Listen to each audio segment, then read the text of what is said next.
there, my transpersonal turtle doves. Thank you so much for joining me for this episode of Tea and Tarot. I will admit that with everything going on in my personal life right now that I know many of you are aware of, I actually decided to see if I could just present an episode of Tea and Tarot today as kind of a little bit of a holiday for me mentally. I love Tea and Tarot. It's a series that is as old as God's dog here on this channel. We've been doing it going back now to like 2012, I think. 2012, 2013, a long time. I've been presenting this series called Tea and Tarot, where I just sip tea and I talk about tarot, and we select, well, I select a topic and we just have a look at some interpretations from the cards. So I thought to myself, what could be something nice and comforting for me, something that I'm used to the format. I don't need to really invent anything super sort of new, in the sense that like there's already a framework that exists for this. Okay, I've been doing it for a long time, and I really wanted to just come on and give myself this break from everything going on in my head, which I will talk about in future videos, and certainly I will be sharing. But today is not the day for sharing, but rather for you joining me in a little bit of escape. However, having said that, my darlings, the topic for this Tea and Tarot episode is not really one that is very dreamy and floaty and all the rest of it. As you can see from the title, we are going to be getting super real, super fast today with this particular episode.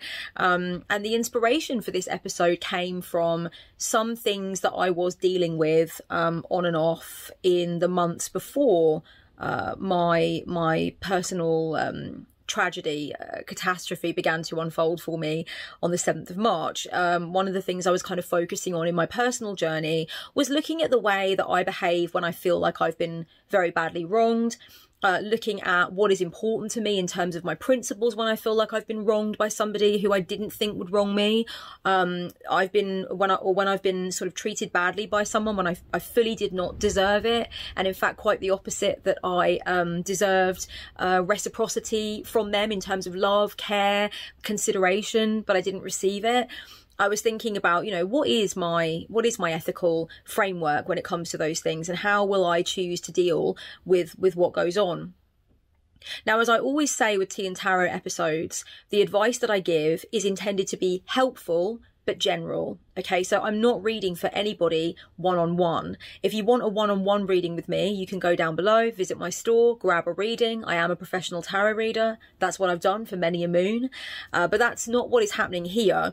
Although the advice is not specific to your story, because I do not know how you have been treated badly or unfairly, I do not know the specifics of your situation. So although it's not for you necessarily, hopefully if this is something that you are dealing with or something you have dealt with and you would like to put it into your consideration, the general guidance that I give in these cards today is intended to be for you and is intended to be helpful to you.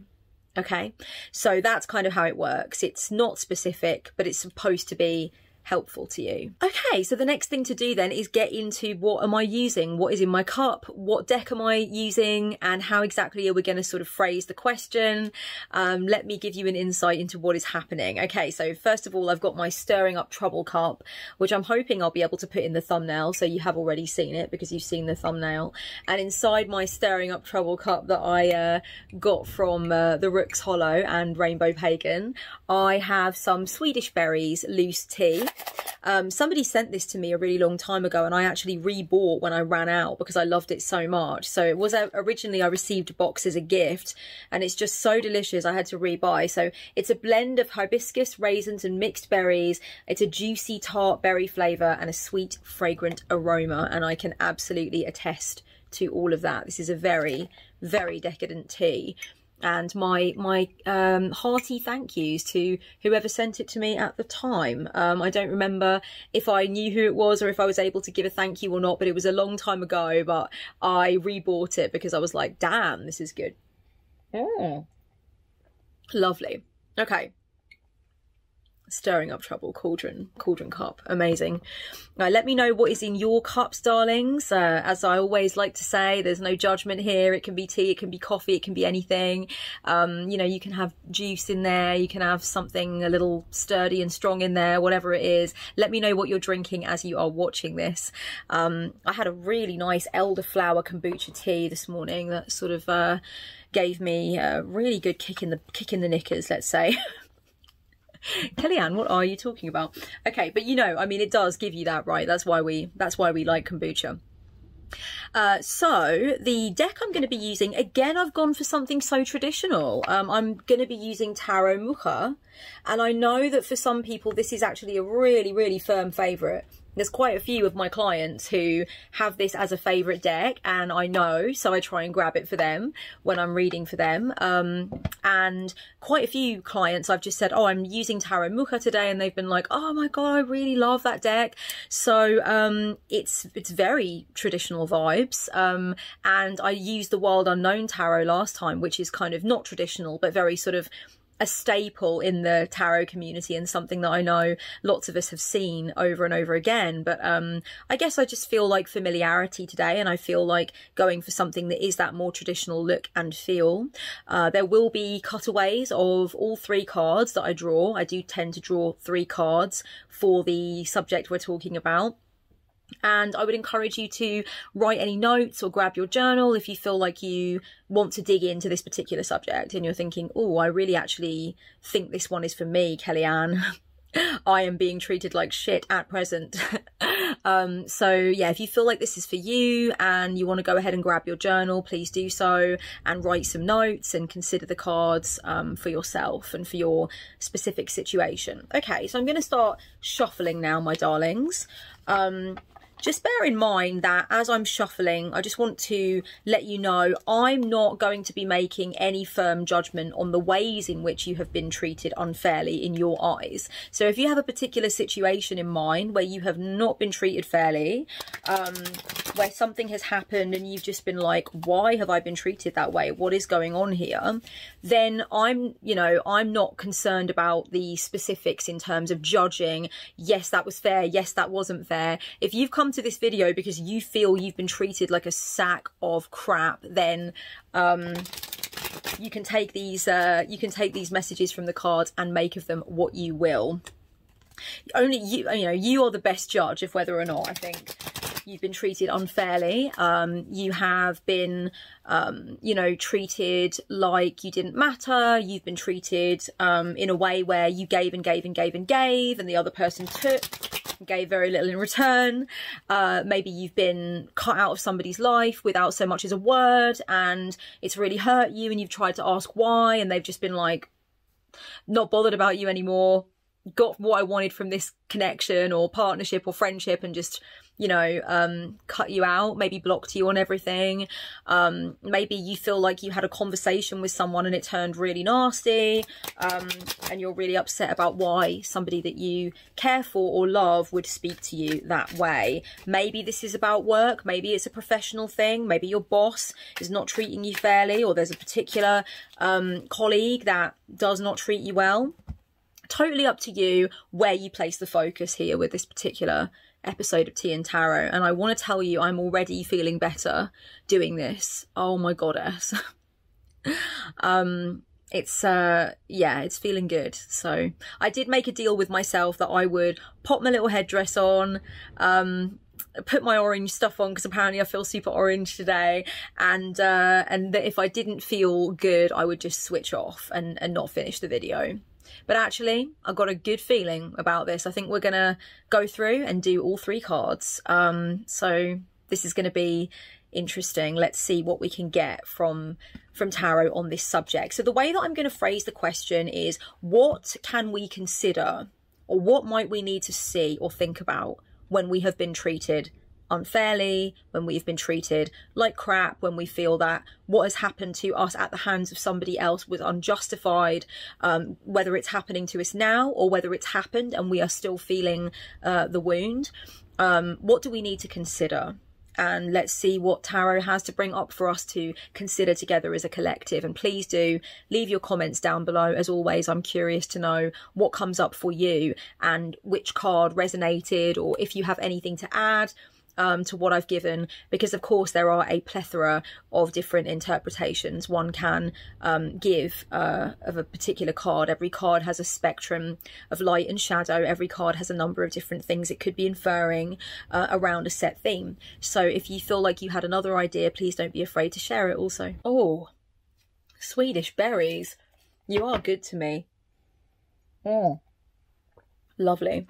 I just love that cauldron cup. I've never had a cauldron cup before, and I know they're a thing amongst witches, and I really am very much into my 30s now and have not had a cauldron cup ever.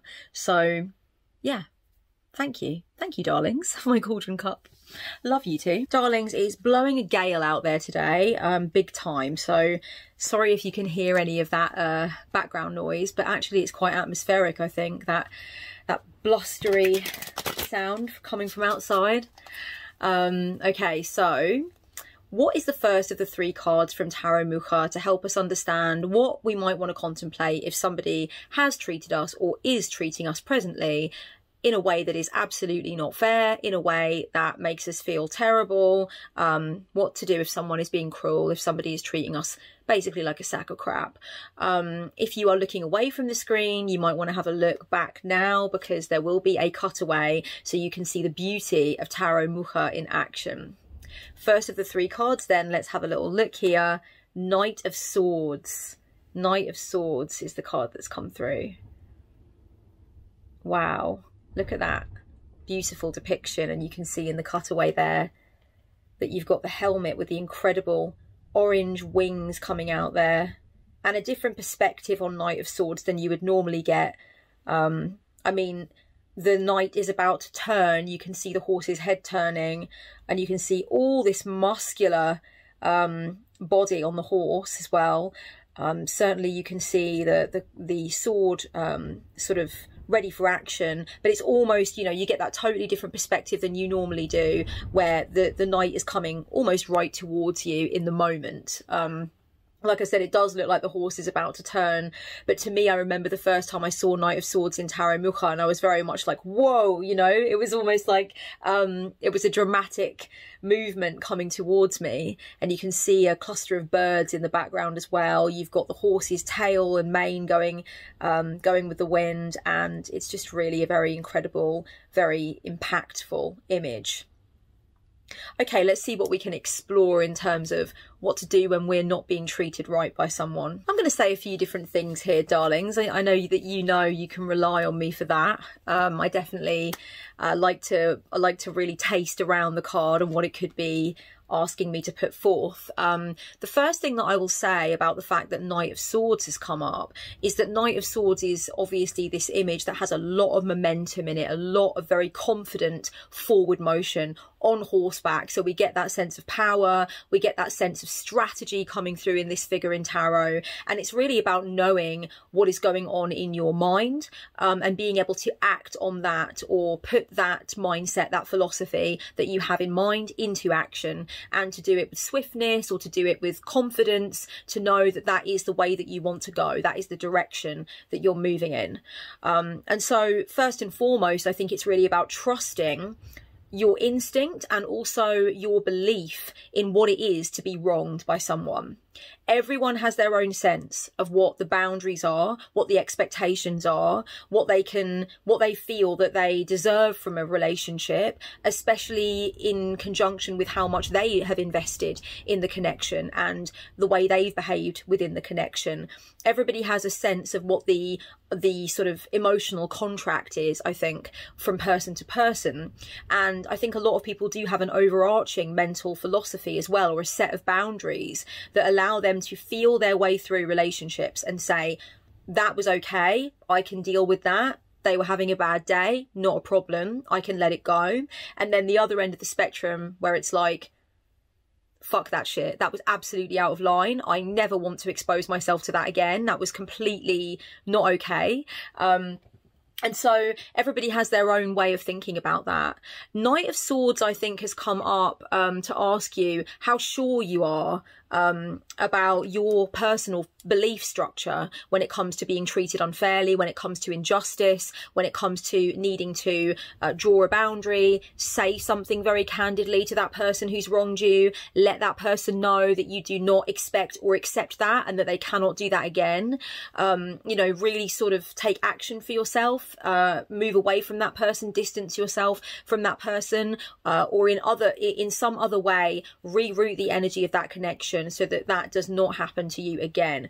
How sure are you? Because if you really are sure that by your thinking and by your philosophy and by the way you expect things to go in your connections, you have been wronged absolutely and without question, then the card is saying, you know, move ahead with that. That is your instinct and that is your philosophy. And so if you need to take action for yourself, whether it's by speaking, whether it's by, you know, taking some time before speaking and actually retreating, whether it's by taking strong action in your own defense, you know, you have to really recognize that, you know what, I have a certain philosophy about what I expect, what I accept, and what I absolutely don't put up with.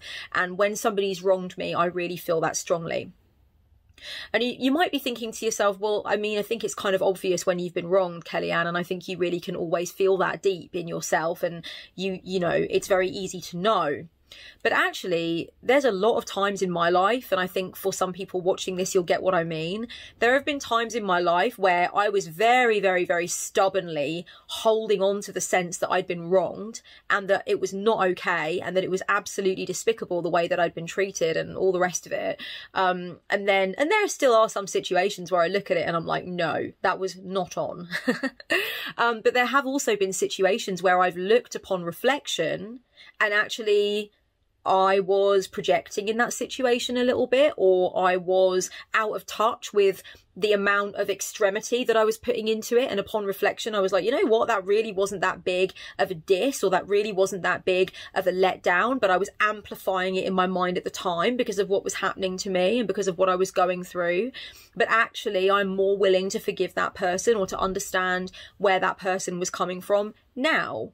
There have also been times where my philosophy on what it means to be wronged or treated badly has changed. You know, my philosophy, I think, used to be very influenced by things that happened in my upbringing, you know, difficulties that happened to me when I was younger. And so my philosophy was very, very tight, very, very black and white. You know, I was super monochrome about what it meant to be wronged and how I dealt with people that wronged me. And I think you can probably tell from the way I'm speaking that what I mean is that I went in hard, fast, assertively, and absolutely no, I'm going to put the portcullis down, drawbridge up. And by the way, as well, let me tell you about yourself before I leave the situation too. You know, so it would be very, very like aggressive. And I would feel that that was needed much more than I feel it's needed now. You know, nowadays my philosophy is quite different. I will think very, very carefully, and I will take away and consider what I might need to say to somebody. I will consider whether or not they actually even understand what they have done or what they haven't been doing that they could have been or I feel should have been. I'll think about what was going on in their life. I'll think about what I need to deal with in my life and where the shadows might be before I really sort of I really decide, no, I'm being treated unfairly and it's not okay, you know. So I think ask yourself what your philosophy is. Definitely know in your mind that you don't need to go and sit and do any reflection first and maybe rethink on the degree to which you believe you're being treated like crap, for sure. And if you really feel within yourself and you know within your personal idea of how you should be treated that you have been wronged and that perhaps you have been repeatedly wronged, then it is okay for you to take the action that you feel is necessary to protect yourself from that in future, or maybe to alert that person to what it is that they have done in your eyes, you know. I mean, look, Knight of Swords is not taking any prisoners. I mean, this is a figure in tarot who absolutely is like, yeah, I know, I feel that I'm taking the action very steadfastly and with great conviction that I need to take in this situation. And so there is very much this sense that that's happening. And so I think that reflects for us when we know that we really clearly feel that something has happened, and there is no question that we need to react to that or decide something about that, you know, we have the right to do so. Everybody has the right to do so. You know, so I think that's the first thing that's really strongly coming through for me about this card. Of course, the other thing is that, you know, in the shadow element of this card, Knight of Swords does kind of go in very aggressively where more reflection is needed. And so we do have to look at whether or not we might be doing that. Whereabouts are we very immediately wanting to rush in with harsh words, or rush in with kind of like blocking somebody on everything and deciding that we don't like them anymore, or we absolutely discern that they can't be in our lives anymore. Sometimes they just are poking something in the shadow that is a former wound, and actually they might not be deserving of the extremity of our reaction. I've always thought that Knight of Swords does hold within the shadow of the card, within that sort of that dormant or that shadowy or that sort of stagnant aspect of the card. I've always thought that Knight of Swords holds that almost sort of having the blinkers on and just reacting, you know, just feeling very, very righteous in what you think in that moment, or what's coming through in that moment, and going into battle with no strategy, you know. So either this is a very strategic and philosophical version of you that is like, yeah, I'm taking action for myself now, or speaking up for myself now because I've really thought it through. Or this is a very reactionary, very quick, very, you know, fiery part of you that is like, oh, you know, that really got me, and I'm not going to really question the fine detail of it. I'm just going to go into battle. I'm going to go into this mode of reacting.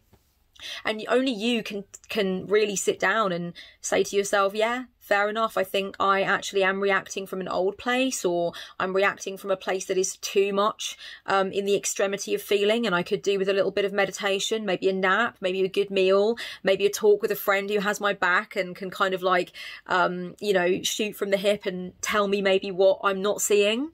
Maybe I need to lay my cards out for myself. Maybe I need to go into ritual space, or ask Goddess, ask Spirit, ask my guides before I decide, you know, that it's a cut and shut judgment that this person's treating me badly, you know. So sometimes it can be about questioning, how quickly have I decided, and how extremely have I decided that someone was treating me badly, and whereabouts might there just be a lingering memory of something similar happening before, but it's not the same situation, and I do not need to dogpile my emotions onto this person when really they're just reminding me of something over here that is not the same situation, and I can deal with things differently. You know, I can sort of compartmentalize different things. Knight of Swords can be an incredible mental strategist if that figure is being conscious in what they are doing, but Knight of Swords can also leave their brain on the fucking table and just go in and, you know, just really then think about the consequences later. So it really does depend with this card. Are you working with light or with shadow when it comes to your decision of what has happened to you and what the consequences need to be for that person? Oh, this is all getting a little bit Will Smith and Chris Rock, isn't it? Is that awkward to say? I mean, I kind of feel like that's the only thing I'm seeing on my timeline at the moment, baby cakes. So if you're watching this a long time in the future, believe me, okay, it was a big deal at the time. And I think a lot of what this card came to say, it's trying to say to Will Smith. So if you're there, Will, maybe, yeah, maybe in the future, Knight of Swords it before you do anything else, baby. I'm going to go on to the next card, darlings, but just so you know, in relation to the kind of Will Smith and Chris Rock thing, before anybody comes for my neck, I know that it's very nuanced, and I have been thinking about how nuanced it really is. I get it, but, you know, at the end of the day, I'm Team Rock. No, Kellyanne, don't get involved. Don't get involved. Don't do it. Don't do it. Okay. But yeah, it really reminded me of it. As I was getting to the end of the advice of that card, I was like, whoa, okay. This reminds me of all I can see on social media at the moment. I scroll and I scroll and I scroll, and all I see is that slap over and over again. And I really could do without it, to be honest. I don't care if I never see it again. People do love to replay it, don't they? Okay, let's have a look at the next card. So I'll just take another sip of tea. Tea and tarot, fueled by Swedish berries. Okay, the next card to come through on this point from Tarot Mucha to guide us in what to do if someone is treating us like shit. The card that's come through is Seven of Pentacles. Seven of Pentacles. Wow. That's a very intriguing one. I have thoughts, darlings. I have thoughts. Check out the cutaway. It's very intriguing because with this Seven of Pentacles, we've got the figure not necessarily waiting for the harvest, but actually beginning to collect the harvest. And so there's actually that sense that there's not that anticipation of the figure who's usually leaning over the harvest and waiting, but actually the figure is going more into kind of like a 10 of Wands mode, where it's almost like, yeah, I'm carrying it back up to the house. It started to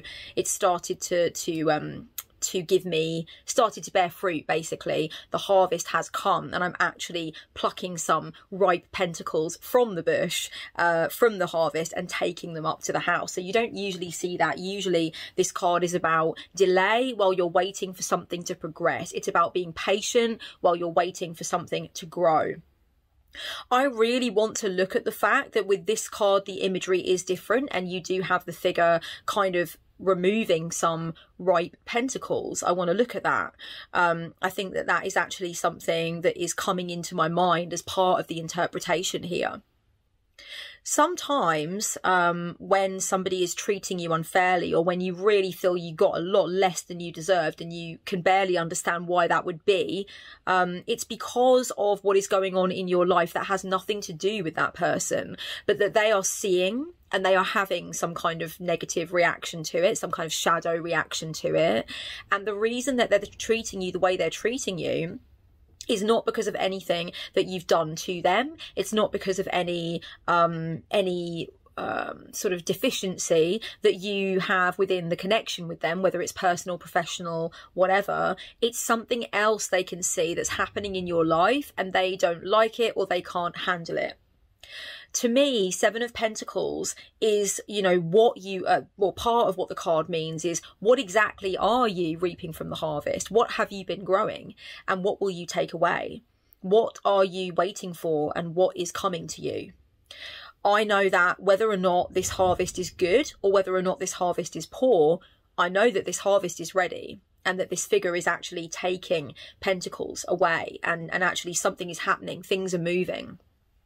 Now, let's say that this figure has a great harvest and they are just plucking the ripe fruit. Something has manifested from all their hard work. Some people can't hack that. That just brings some people to pure jealousy. It brings people to question why their harvest hasn't been as good, or why they haven't made a start on things yet. And unfortunately, sometimes people do lash out with their behaviour, or cut you off or shut you down, because they look at what is going on for you, what you're manifesting, what you're working on, what's coming together for you, and they can't hack it. And that is absolutely their shadow work to be done. You know, is it unfortunate that you have become a victim of this response within them? Absolutely. Is it something that you can do anything about? Not necessarily. I mean, if you want to maintain the connection and you feel you can speak candidly about what you think is happening, you may be able to say, if you're close enough to that person, you may be able to say, hey, I kind of feel like things started changing when things got better for me with my job, or I kind of feel like things started changing when I met my new partner and things started going right for me. I feel like we started, you know, experiencing difficulty, and you started reacting to me in this certain way that I do not approve of. Do you want to talk it out? You know, some relationships are sturdy enough to be able to withstand that kind of very honest conversation. I know I was just speaking today with someone who told me after being treated unfairly by somebody else, and definitely in my book unfairly, they had a chat with them and really got it out on the table, and they were talking about, you know, their childhoods and psychology of things and whatnot, and they got round it. They got round it. They dealt with it because there was that closeness and that willingness for both parties to come to the table, and that's beautiful. But that's not always the case. If the harvest is poor, if you have harvested something, if you're dealing with something, if you're coping with something at the moment that is really difficult, and you feel like someone's treating you like shit, or shutting you down, or not giving you what you deserve, it could again be because it's triggering something in them. It's a shadow within them. They don't know how to help you. They're scared of what you're going through. They don't want to talk about it themselves. And so they're just like, distancing, you know, downplaying what was previously apparently to them a really important connection, but now you're going through shit, they're nowhere to be seen. You know what I mean? You can't see them for dust. Fair weather friends, I believe, is what we call them. Certainly if you're going through an experience of something in your physical reality that is really bloody difficult, like a divorce, like losing your job, like having money struggles, like going through, you know, some sort of bereavement, some sort of terrible loss. If that's the kind of sort of thing that you are grappling with, that is in your basket at the moment in your earthly life, then you may also be in an experience where someone is treating you like shit in your estimation, but actually what they're doing is they are like, oh no, that is shadow stuff, I cannot handle that, I do not do that, I don't know how to compute, I do not want to compute. And unfortunately, because of you know, that sort of reaction that they're having, there's a fear in them, and so they simply cannot be there for you. And it's actually, it sounds ridiculous to say, and even as I'm saying it, I know this is something I need to learn myself, but a lot of the time it's not personal. It's not personal, and it's something that that person wishes they could do, is be there for you, or have something to say, or not be so self-absorbed that they can actually be there for you. But you know what? It's just not always possible for them, and it's something they might even secretly be kicking themselves for. But they just can't seem to get it together to help you with your tough harvest, to help you with your difficulty in life. And you do carry those pentacles alone. Sometimes it's a harvest of pure pain, and you thought you would have more people at the helm when that moment came, and you recognise that you don't have as many people on the side as you thought. And that can be a form of feeling like you're being treated like shit. And I can tell you that sometimes it's just that watching you carry that basket of pain is too much for some people to even bear. They just want to get back to you when you're on top again, and you won't see them when you're going through the difficulty. Like I said, if you want to have a candid conversation and you feel like the relationship can handle that, perfect. Unfortunately, some relationships can't. And I think some relationships naturally just move apart when you're going through terrible times and you realise you're not getting what you ever thought you would get from that person. And then naturally you weave back together again as you come back to a time of life that they can handle, and that they feel like they can contribute to. I know it sounds like there are some people that are going to be watching this and they're going to be like, Kellyanne, if somebody can't handle helping me through the worst point in my life, then they're not going to be celebrating with me during the good times. No way. No way. I hate to turn to the Oprah quote, but it is a good one, you know. I know there's plenty of people that want to ride with me on the limo, but what I want is the person or the people who are going to ride the bus with me when the limo breaks down. Such a good quote. I love Oprah for that quote. And it's definitely that I think some people are going to be feeling with my interpretation of this, thinking, if you can't ride the bus with me, you're never getting in my limo again. When I'm back on top, you will not be on my Christmas card list. You will not be invited to the party. And sometimes that's fair enough. You know, sometimes it's natural that when you go through something in your earthly life that's changed you so much and it's been so difficult for you, and that person hasn't been around for it, there's no way they can come back to you when you're on the up and up, because they don't know you anymore, because you went through something so like tough and so alchemical, and you had to deal with it and you had to carry it and you had to live it, that by the time you get to a point where you're on top again, or you're feeling great, or things are going well, they don't even fucking know you anymore. You're not even the same class of human being. You've changed, you've morphed, you've shifted, and they can't have a part of your party when you get to that point of celebration or relief or change and true alchemy and the ecstasy of that alchemy. They can't have that with you because they just don't know you anymore. They couldn't walk with you through the darkness, therefore they don't recognize you when you come back into the light. It's how it is. It's how it is sometimes, darlings. That wind is absolutely out of all control. It is off the meter. And we are having a fuel crisis in the UK. Okay, fuel prices are absolutely skyrocketing, so nobody wants to put their heating on at the moment because we just do not actually know how much the bill is going to be when it comes in. So like, it's just really not a nice time to have a gale, believe me. But this is a very cozy jumper, and I do have a lot of blankets and things like that. So, but if you could stop Mother Nature just for a sec, I'd love that, honey, please. Oh, so So yeah, I would be really interested to know down in the comments your particular reaction to what I said there with Seven of Pentacles about jealousy or about fear. Are you finding, or do you feel that perhaps part of the reason that you're experiencing the treatment you're experiencing or have experienced was because you reaped a very strong, positive, beautiful harvest, and that person couldn't handle it and started to treat you poorly? Or indeed, were you dealing with some serious real world shit of the darkest caliber, of the, you know, the most tough night that you've been, the dark night of the soul, as we call it, and unfortunately, like, that person was kind of like, yep, see you when you're ready to party again. If you feel like either of those things are happening, or have happened to you, I'd love to know, how did you handle it? Did you speak to them, or did you just think, you know what, if you can't handle me at my, if you can't handle the success I'm having, then you don't have to see it, you know, bye. Make room for someone else who is applauding my success. Or indeed, if you can't handle my tough time, my pain, my loss, my heartache, if you're not going to be there for me through that, then, you know, I'm not gonna probably be seeing you on my psycho-spiritual yacht party later, you know, because you're not going to recognize me. I'm changing. And I'm only going to let the people continue on with me who are there for me in my tough time. And indeed, have you forgiven someone for not being able to be there for you through your toughest time?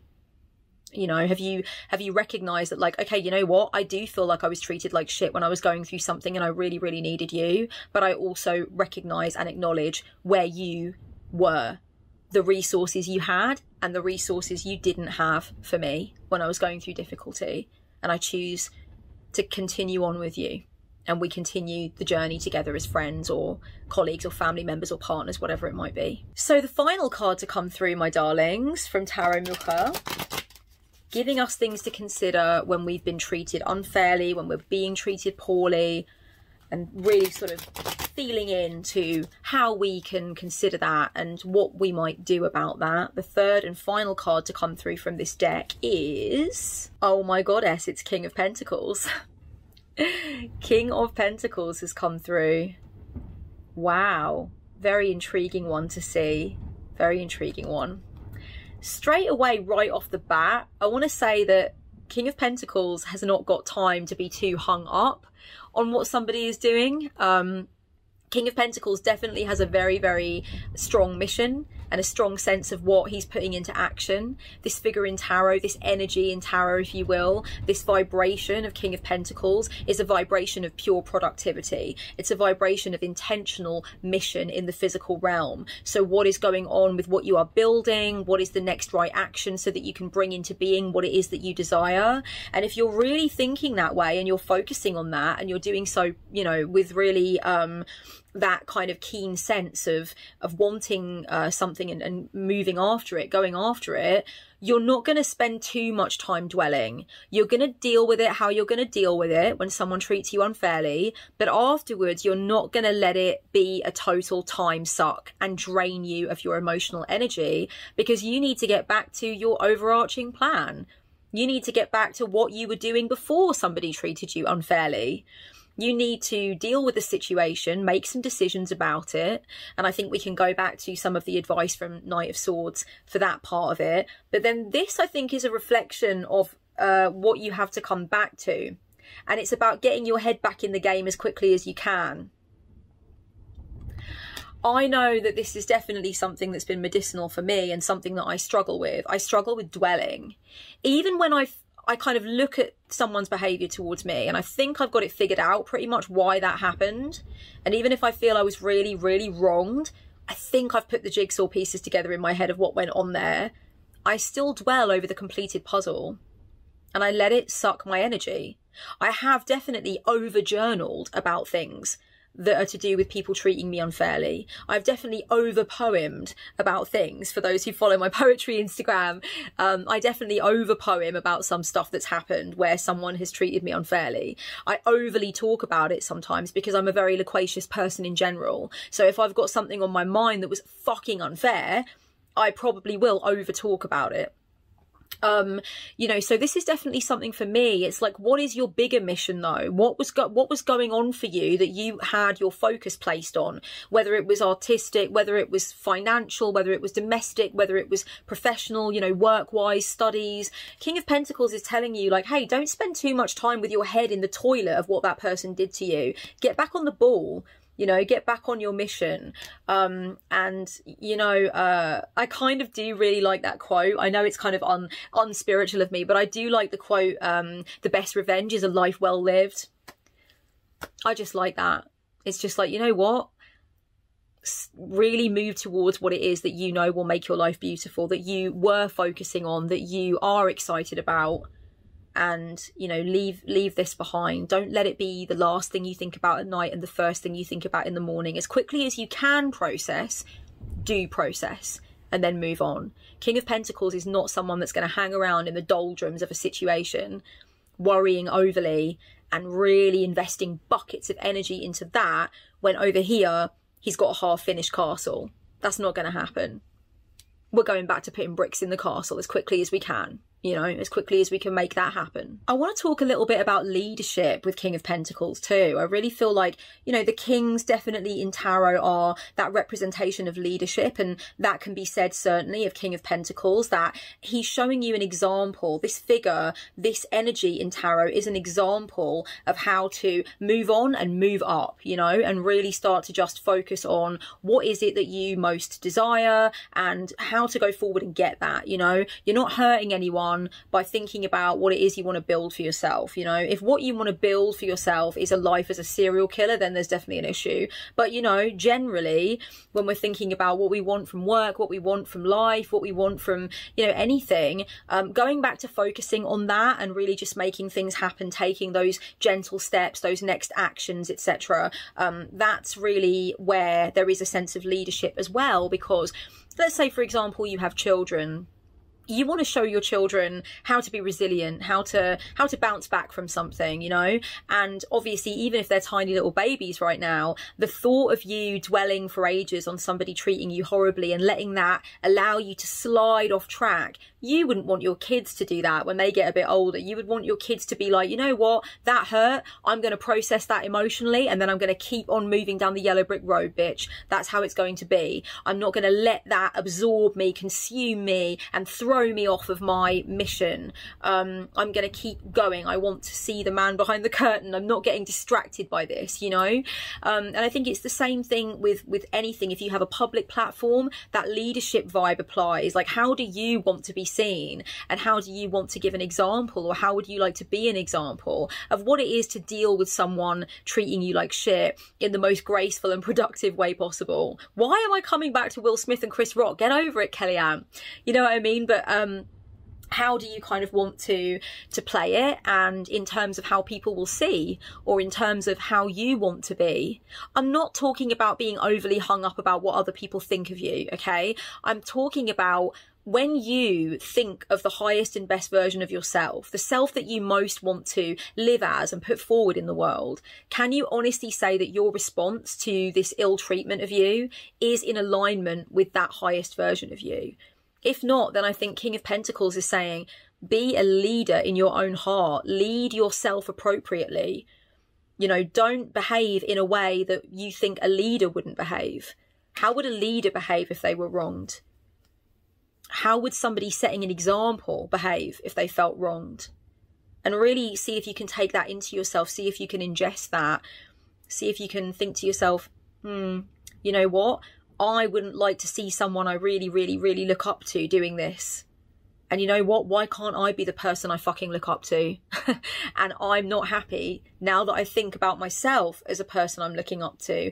I'm not happy with how I'm behaving. I'm not happy with how I'm responding. Yes, I've been treated badly, but I need to apply my ethics to how I respond. And I'm not doing that. So let me make like King of Pentacles, get back on track with my ethics, what my response is going to be, and let me not dwell. Let me not go on and on and on. It does sometimes take a while to heal from something. It really does. Don't get me wrong. I understand when someone's treated you unfairly, when someone's treated you badly, when someone's marched out of your life without announcement, and you feel really disrespected. it takes time, and it can actually be traumatizing.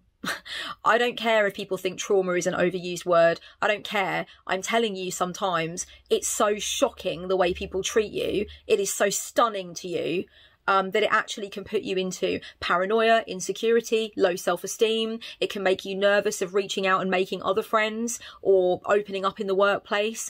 It can make you afraid of having a partner ever again if you're treated poorly by the partner that you were with or whatever. It can be traumatizing. It creates triggers in your body. I know, I have felt it. It's really, honestly, I've been treated badly in a couple of situations where I still now get these feelings of like, I can't open up, or maybe I am about to be dropped by this person and I didn't even realize, you know, like it really does a number on you. It does a number on you. And I'm not saying that it doesn't, but as quickly as you can, get back to your life, you know. I think King of Pentacles doesn't want to stop for too long on the side of the road thinking about something, drawing something out overly. So know when your healing is done, and know when it's overkill to be still considering something, still thinking about something.